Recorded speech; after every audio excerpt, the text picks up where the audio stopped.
This is the Oktane Designs SEQ V2 shifter, not just a piece of SimRacing hardware sold to make a profit, but the result of an avid SimRacer's passion project, dissatisfied with the shifting experience of other products who decided, if you want it done right, do it yourself. The goal was clear: take fellow SimRacers' shifting experience to the next level and stay true to the belief that expensive gear should perform at a higher level. Does the Oktane Designs Sequential shifter deliver at $319? Well, stick around and I'll provide you with all the details and my honest impressions and experience using it on my sim rig. In development since early 2019, each unit is hand-assembled and tested by the owner. He mounts them to his rig and races with them before sending them to customers. He even tries them with the same cables that will ship with that unit to ensure a positive customer experience.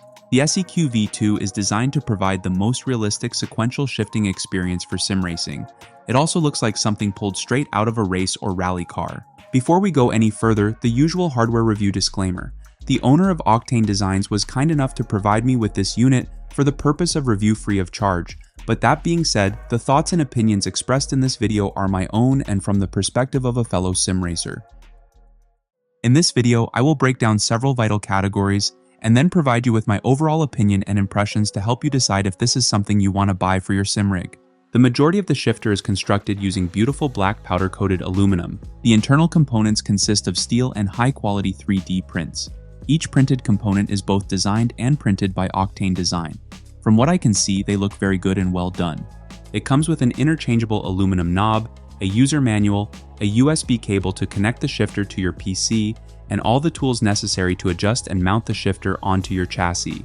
The shifter is 12 inches in height, 2.25 inches in width, and weighs just under 2.5 pounds or slightly over 1 kilogram. The build quality overall is outstanding and looks stunning. I personally care about how the hardware looks on my rig, and this shifter complements my setup. I expect it wouldn't look out of place on your rig too. Regarding durability, keep in mind my time with this unit has been short, but honestly this thing feels so solid after several hours of slamming gears. It's one of the best made shifters I've personally experienced, and that's coming from owning the Huisenfeld shifter, which in my opinion doesn't even come close to this. This product's quality, fit and finish is exceptional and something I enjoy having mounted on my rig. Several adjustments can be made to increase or decrease the resistance as well as the travel of the shifter, and the knob can also be interchanged, but I really love the look of this knob. The subtle details and texture make it look better than anything else I've seen out there, but looks and feel are subjective, so if you prefer something else, it's easy to unscrew and swap out. Connecting and setting up the shifter is pretty much as easy as it gets. It's a matter of plugging it into your PC with the included USB cable, and your PC should recognize it automatically as a controller, then allowing you to map your shifting controls to it in each of your sims and games.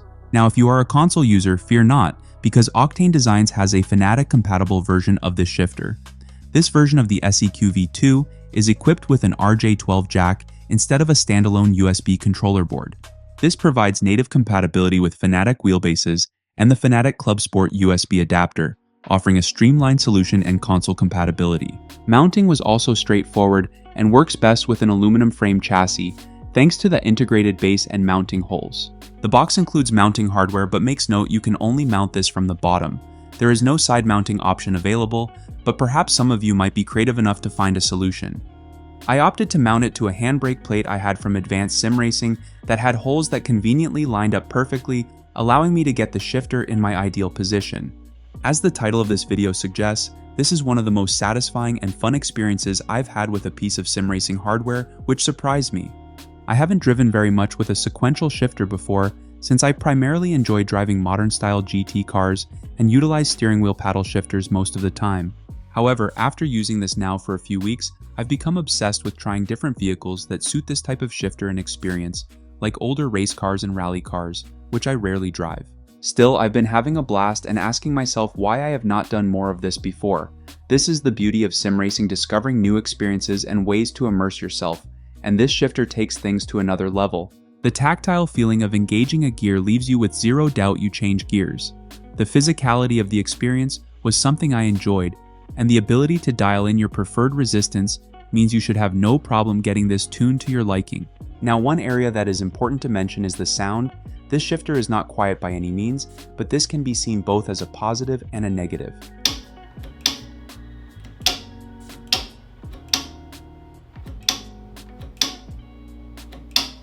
On the positive side, the sound is fun and immersive if you enjoy that sort of thing.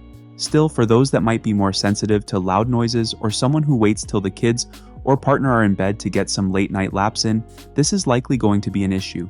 I certainly would not last long if I decided to use this while my wife was asleep, and equally if I were sleeping in the room next door, this would indeed bother me as well.